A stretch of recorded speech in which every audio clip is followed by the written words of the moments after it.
So we are discussing about the arches of foot, and this is the articulated foot, and this would be the medial side and this is the lateral side. And mainly the arches of foot are of two types: longitudinal arches and transverse arches. So in the longitudinal arches, this is the medial longitudinal arch, and this is the lateral longitudinal arch. And there will be two transverse arches. This is anterior transverse arch and this is posterior transverse arch. So now in the longitudinal arches, we will talk about the medial longitudinal arch. So this is the medial longitudinal arch, which is slightly higher than the lateral longitudinal arch, and it is formed by mainly the bones which form this medial longitudinal arch are the calcaneum, talus, navicular, the three cuneiforms, medial, intermediate, lateral, and the first three metatarsals. So this forms the medial longitudinal arches, and these arches are supported by the pillars and the intersegmented ties and the tie beam.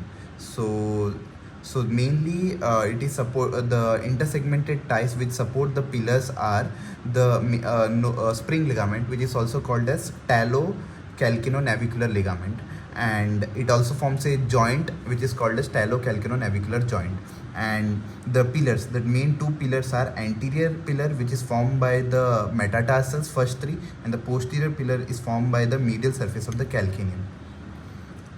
And it is in there will be a tie beam which is formed by the aponeurosis, which is the medial side plantar aponeurosis, and by a ligament tendon which is called as flexor hallucis longus. And the summit of this arch is formed by the superior surface of the talus from the summit, and it is supported by a sling. The muscle which help in forming the sling are tibialis anterior, flexor hallucis longus, flexor digitorum longus.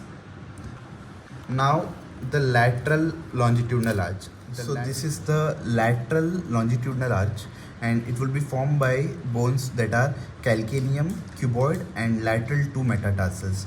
And the pillars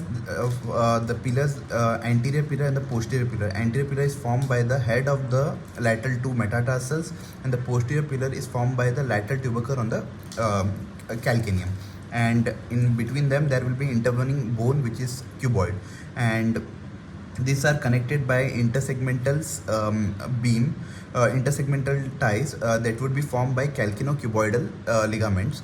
And there will be a tie beam which will be formed by two ligaments, that would be short plantar ligament and a long plantar ligament.